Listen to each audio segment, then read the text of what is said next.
நான் ரீசெண்டா பல்லாவரம் போயிருந்தப்ப அங்க டாய்ஸ் கார் வித்துட்டு இருந்தாங்க.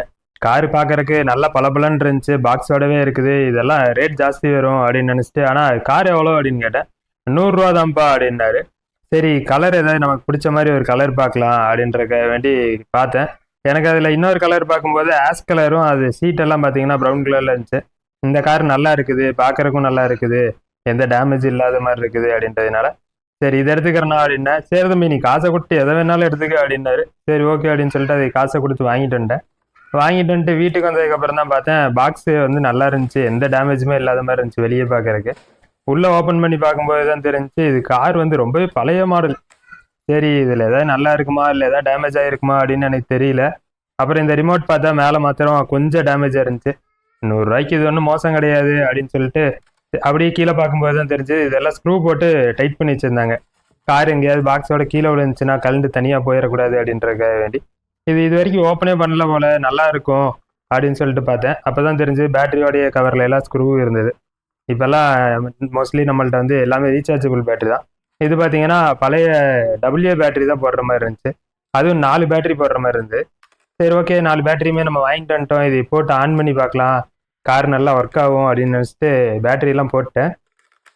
போட்டு கவர் லாக் பண்ணிட்டு ஸ்விட்ச் ஆன் பண்ணி பார்க்கும்போது தான் எனக்கு தெரிஞ்சுது ஸ்விட்ச் ரொம்ப டைட்டாக இருந்தது. என்னடா இது இவ்வளோ டைட்டாக இருக்குது, இது ஒர்க் ஆகுமான்ற ஒரு டவுட் அப்போ தான் எனக்கு வந்தது. சரி என்னதான் இருந்தாலும் நம்ம ரெடி பண்ணிக்கலாம் அப்படின்னு சொல்லிட்டு அந்த காரை வச்சுட்டு அடுத்து ரிமோட்டுக்கு பேட்டரியை போட்டுருவோம் அப்படின்னு சொல்லி ரிமோட்டுக்கு பேட்டரியை போட்டேன்.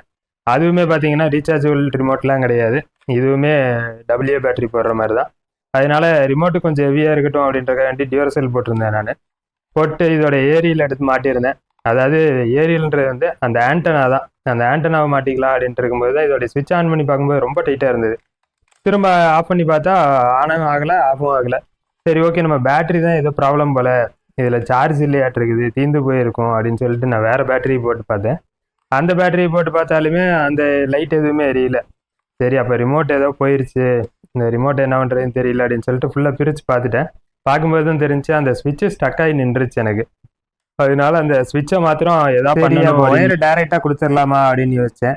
இல்லை இது இப்படி கொடுத்தோம்னா ரிமோட் ஒர்க் ஆகாமே போயிடும் அப்படின்ட்டு ஐபி அடித்து அந்த ரஸ்ட்டை மாத்திரம் க்ளீன் பண்ணிடுவோம்.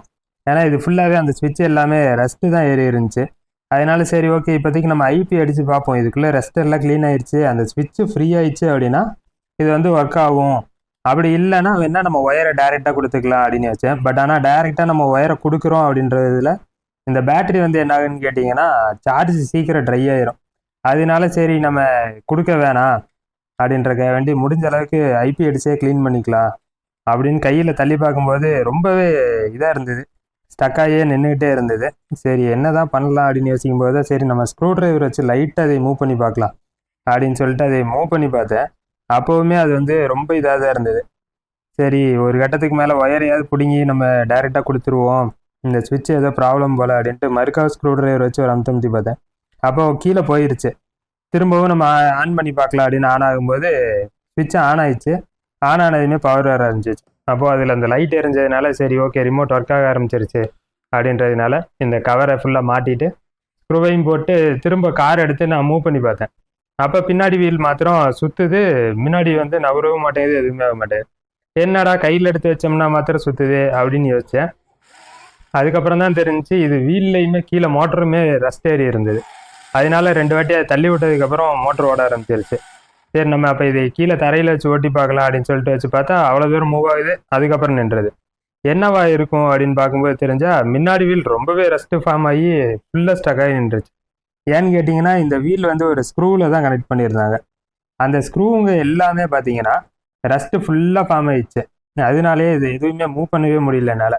அதனால தான் இது வந்து 100 ரூபாய்க்கு சேல் பண்ணியிருக்காங்க. ரொம்ப நாளாக இது அப்படியே இருந்தது. இது போல் நீங்களும் டாய்ஸ் வாங்கி இந்த மாதிரி அனுபவம் ஏதாவது இருந்ததுன்னா கமெண்ட் பண்ணுங்கள். இந்த வீடியோ பிடிச்சிருந்தா லைக் பண்ணிடுங்க. நம்ம சேனலை மறக்காமல் சப்ஸ்கிரைப் பண்ணிக்கோங்க. அப்படியே பக்கத்தில் இருக்கிற பெல் பட்டனையும் கொடுத்துருங்க. அப்போ தான் நான் இது போல் அடுத்தடுத்த வீடியோஸ் போடையில் உங்களுக்கு நோட்டிஃபிகேஷனாக வரும்.